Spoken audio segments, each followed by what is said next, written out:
Hi friends, అందరికీ నమస్కారం. ఇప్పుడు మనం చూడబోతున్నాం భారతదేశంలో అత్యంత ప్రముఖమైన నదులు, సుమారుగా వాటి యొక్క పొడవు. మొదటిగా గంగా నది 2525 కిలోమీటర్లు. ఇది భారతదేశంలోని అత్యంత పొడవైన నదిగా ప్రసిద్ధిగాంచింది. 2 గోదావరి నది 1465 కిలోమీటర్లు, దీనిని దక్షిణ గంగా అని పిలుస్తారు. 3 కృష్ణా నది 1400 కిలోమీటర్లు ప్రవహిస్తుంది.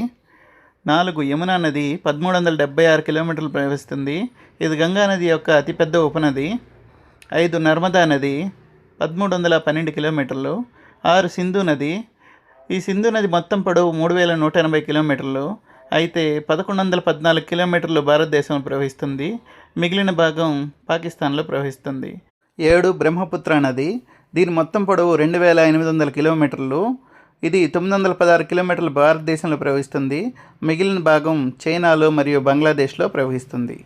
8 మహానది. దీని పొడవు 890 కిలోమీటర్లు.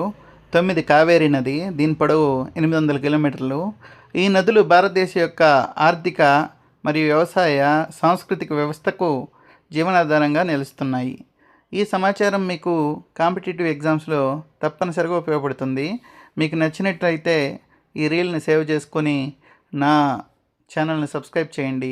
Thank you so much for watching my channel.